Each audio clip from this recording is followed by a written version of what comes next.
Hello, everyone. Today I'm looking at Beyond Two Souls. This was a weird game. This came out kind of like as a cross-gen game, I believe, for PS3 and PS4, and so a lot of people kind of slept on it. They kind of said, "Oh, cool, they're doing like a psychic power thing," and this time David Cage actually has real actors in his game, like Ellen Page and Willem Dafoe. And it was, it was kind of something that people saw like, oh, that's neat that you're making another movie game like Heavy Rain, but now this has actors in it and there's a girl with psychic powers. And that's kind of cool, I guess, but nothing that really grabbed people as much as Heavy Rain. It was very much okay. The one big thing mechanically, actually, that's different about this game is that here it's actually a co-op, and so one player can play as I don't even remember her character's name, Ellen, and basically the other character can play as her psychic friend, basically, who is her brother or her other kind of self. So what's very weird about this game, and probably why it didn't get as well critically reviewed, is that, well, first of all, it's told completely out of chronological order as a storytelling device, and it's really, I don't know, it's really just difficult sometimes to really get into. It's just, I don't know, sometimes you'll just be pulled out of an experience and thrown into another one, and really what this whole game feels like is a series of side stories and side scenarios that really don't fit together at all, but that kind of works to its advantage. It feels like a series of short stories that are actually very fun and very, very cool. And there's whole arcs. There's this whole arc where you are spending this summer vacation at this native reserve, and then this giant weird like haunted creature invades and you have to like ward it off. There's another one where you have to infiltrate this like tower at Abu Dhabi or somewhere in Saudi Arabia, this ultra wealthy place and this palace. And there's another even shocking mission. I just totally didn't expect this at all, where you have to be like a soldier in the Civil War in this African country. And then you have other missions where Jodie is like that's her name. Jodie is a teenager, and she's having a party, and there's boys and drinking and all this stuff, and things get out of control, and just living a normal kind of teenage life. But yeah, so you basically have Jodie, and then you have her psychic power friend, essentially, who can do all the other stuff. So as you're playing with two people, you'll have one section where you're going to have to do one thing and the other person will have to do another thing. And honestly, it's not super necessary, because most of the time what happens is that it just switches control over. So there's never a time when you have to synchronize your actions, very rarely, but most of the time you just have to do one thing and then switch to another. So really one player has to wait for the other player to finish their thing anyway. And so Jodie, again, is this kid with psychic powers, and Willem Dafoe is like the professor who's raising her / her kind of adoptive parent kind of thing. And they just have an interesting relationship, and they have this whole thing where they have a falling out, and Jodie ends up running away and living on her own for a while and moving from place to place, trying to find out, who she is as a person.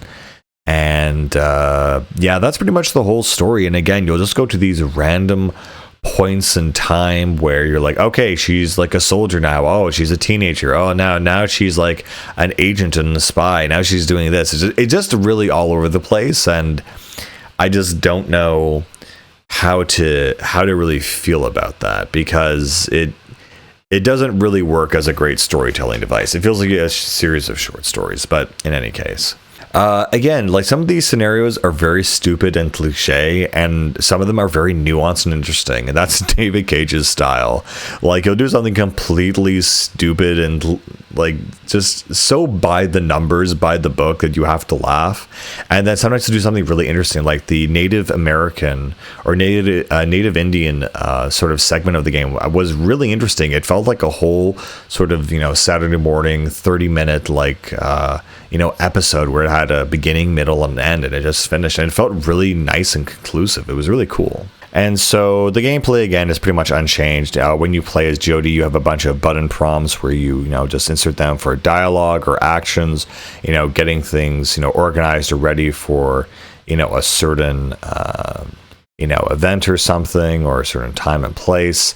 And then your psychic friend will basically use the control sticks and kind of have to do a different action where they'll have to either point in one direction or point both sticks in like opposite directions to break something or turn something upside down or attack someone and things like that. And so the whole premise is that this psychic power friend that she has sometimes turns violent and she can't control it. And then it embarrasses her and disrupts her social life and then makes her a loner. And then she feels like she can't trust anyone because of her power, and it lashes out at people. And so it becomes like an interesting dynamic. And again, despite the whole part where the entire game is segmented into like these weird sections, like the actual conclusion of this game was actually really, really interesting and really well done. And the whole conclusion as to how it describes her psychic powers was refreshingly like interesting and very nuanced, and again, something I was not expecting whatsoever from Mr. Cage at all. I was expecting it to be some stupid thing where she was injected with like psychic juice when she was 5 and then she just had this power, but no, they actually gave a pretty good spiritual reason and explanation as to why she is like this, and it was done really well. So again, David Cage games are incredibly stupid and incredibly well written, both of them. Also, some of the developer docs for this game are just generally very just odd. You'll see Ellen Page and Willem Dafoe and David Cage in the same room, and just like there's this weird energy just going on, and I don't know how to like sum it up. Like just the interviews in this game are just really, really strange and really like, I don't know, they just have a weird vibe to them.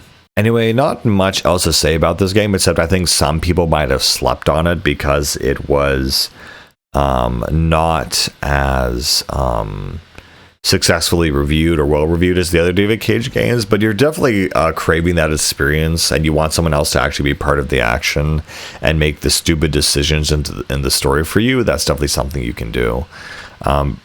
One of my favorite kind of instances actually is this whole power fantasy where she's in like South Africa or some African nation in a civil war, and she ends up basically befriending this child soldier and like ends up adopting him and tries to like take him out of like the war-torn nation, while she herself is like a badass who's like jumping off buildings and like shooting people with the gun, and it feels almost like Metal Gear Solid 4. Like it's actually very impressive for the time, and it's really, really shocking as to how well done that segment is. But yeah, in any case, I guess I might recommend this, but you kind of have to know what you're getting into. It's another David Cage game, and it's filled with all of his isms. The one thing I did kind of find frustrating about it, because it was not chronologically ordered, is I had no idea when the ending was coming. So this game is actually very long as a game. It's super, super